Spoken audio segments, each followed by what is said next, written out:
സംസ്ഥാനത്തെ 3 സ്റ്റാർ പദവിയോ അതിന് മുകളിലോ ഉള്ള 335 ബാറുകൾക്കാണ് ലൈസൻസ് പുതുക്കി നൽകിയിരുന്നത്.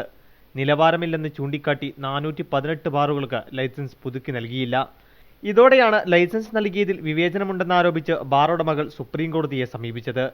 പരാതിയിൽ സംസ്ഥാന സർക്കാരിന്റെ വിശദീകരണം സുപ്രീം കോടതി തേടിയിരുന്നു. ഇതിന് മറുപടിയായാണ് സംസ്ഥാന സർക്കാർ സത്യവാങ്മൂലം സമർപ്പിച്ചിരിക്കുന്നത്.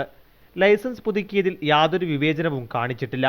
എക്സൈസ് കമ്മീഷണറുടെ നേതൃത്വത്തിലുള്ള വിലയിരുത്തലിന് ശേഷമാണ് ലൈസൻസ് പുതുക്കി നൽകിയത്. സുപ്രീം കോടതിയുടെ ഇടക്കാല ഉത്തരവിലൂടെ ലൈസൻസ് നേടിയ ബാറുകൾക്ക് പുതുക്കി നൽകാനാവില്ലെന്നും സത്യവാങ്മൂലത്തിൽ പറയുന്നു. സർക്കാരിന്റെ മദ്യനയം അംഗീകരിച്ചുകൊണ്ട് കോടതിയുടെ അന്തിമ വിധി ഉണ്ടായതാണ്. ഇതനുസരിച്ച് 3 സ്റ്റാർ പദവിയുള്ളവർക്ക് മാത്രമേ ലൈസൻസ് പുതുക്കി നൽകേണ്ടതുള്ളൂ.